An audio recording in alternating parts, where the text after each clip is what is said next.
ایک مرتبہ حضرت عمر رضی اللہ عنہ کے پاس کعب اسدی تشریف فرما تھے کہ ایک عورت خدمت میں حاضر ہوئی اور کہنے لگی کہ میرا شوہر بہت نیک اور پرہیزگار ہے، ساری رات عبادت کرتا ہے اور سارا دن روزہ رکھتا ہے۔ صرف یہ کہنے کے بعد خاموش ہو گئی۔ حضرت عمر بہت حیران ہوئے اور کہنے لگے کہ ایک خاتون کیا کہنا چاہتی ہے؟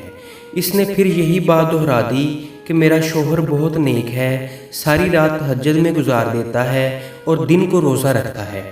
اس پر کعب کہنے لگے کہ اے امیر المومنین، اس عورت نے بڑے اچھے طریقے سے اپنے شوہر کی شکایت کی ہے۔ کیسے شکایت کی ہے؟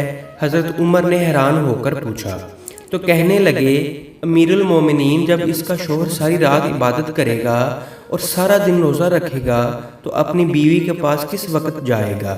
اس کے حقوق کیسے پورے کرے گا؟ مطلب کہ اس کو جسمانی تسکین کس وقت دے گا؟ وہ عورت کہنے آئی ہے کہ میرا شوہر نیک تو ہے مگر بیوی والے حقوق نہیں دیتا۔ حضرت عمر فاروق بات کو سمجھ گئے اور اس عورت کے شوہر کو بلا بھیجا تو اس نے کہا کہ ہاں، میں مجاہدہ کرتا ہوں، عبادت کرتا ہوں، روزے رکھتا ہوں، یہ کرتا ہوں، وہ کرتا ہوں۔ امیر المومنین حضرت کعب سے فرمایا کہ ان کا فیصلہ آپ کرو۔ حضرت کعب نے انصاف سے کہا کہ دیکھو، آپ کے لیے شرعاً ضروری ہے کہ اپنی بیوی کے ساتھ وقت گزارو اور ہنسی خوشی اس کے ساتھ رہو اور کم از کم ہر 3 دن کے بعد اپنی بیوی سے ہم بستری کرو۔ خیر، وہ میاں بیوی تو چلے گئے تو حضرت عمر فاروق نے کعب سے پوچھا کہ آپ نے یہ شرط کیوں رکھی کہ ہر 3 دن بعد اپنی بیوی سے ہم بستری کرو؟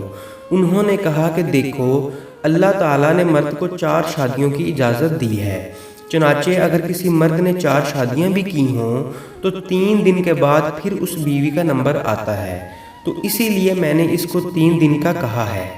حضرت عمر یہ حکمت بھری بات سن کر قائل ہو گئے کہ کیسے انہوں نے خوبصورتی کے ساتھ اس کا مسئلہ سمجھ کر اس کا حل بیان کیا۔